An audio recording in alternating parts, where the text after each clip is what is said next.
റോസാപ്പൂ ഉണ്ടോ? ഇത് ഞാൻ വരുന്ന വെള്ളി വെച്ചിട്ട് ചേട്ടൻ തന്നതാണ്, ഞാനങ്ങനെ മേടിച്ചു. ആദ്യം എന്ത് തന്നെ ഉടനെ മേടിച്ചുകൊണ്ട് വരികയാണ് ചെയ്യേണ്ടത്. നോ പറഞ്ഞോളൂ നിനക്ക്. ഞാൻ മേടിക്കേണ്ടതെന്ന് വിചാരിച്ച് പിന്നെ ചേട്ടൻ പറഞ്ഞേ പൊന്മാസ് ബോട്ടിൽ നിന്ന് ഓർഡർ ചെയ്ത് വരുത്തിച്ചതാണ്. എന്നാൽ പിന്നെ വാങ്ങിച്ചത് എന്താണെന്ന് നോക്കാമെന്ന് വിചാരിച്ച്. അതാ. ഉപ്പ എന്നിട്ട് ആ ബോക്സ് തുറക്ക് നോക്കട്ടെ എന്താണോ ഗിഫ്റ്റിലുള്ളതെന്ന്.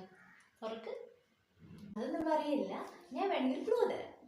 ക്ലൂവാ? എന്ത് ക്ലൂ? ഇത് പൊന്മാസ് ബോട്ടിൽ നിന്നാന്ന് പറഞ്ഞു. അപ്പോൾ അതിൽ കുർത്തീസായിരിക്കും. അപ്പോൾ എനിക്ക് ഇഷ്ടമുള്ള കളറാണെന്നാ ചേട്ടൻ പറഞ്ഞു. ഇഷ്ടമുള്ള കളർ എന്ന് പറയുമ്പോൾ ഞാൻ ഓപ്ഷൻസ് പറയട്ടെ. ഓപ്ഷൻ എ പൊന്മ നീല, option B pink, option C navy blue. ഏതായിരിക്കും പറഞ്ഞത് ഗസ് ചെയ്ത് പറ. എൻ്റെ ഫേവറേറ്റ് കളർ ഏതാണെന്ന് പറഞ്ഞു ചേച്ചി. നിൻ്റെ ഫേവറേറ്റ് കളർ അല്ലേ? ബ്ലാക്ക് അല്ലേ? ബ്ലാക്ക് അല്ലേ? പിന്നെ ഏത് കളറായിരിക്കും? ഇപ്പം പറയാവേ. നിങ്ങൾക്കറിയാമോ ഏത് കളറായിരിക്കും? ഒന്ന് കമൻ്റ് ഇട്ടേ.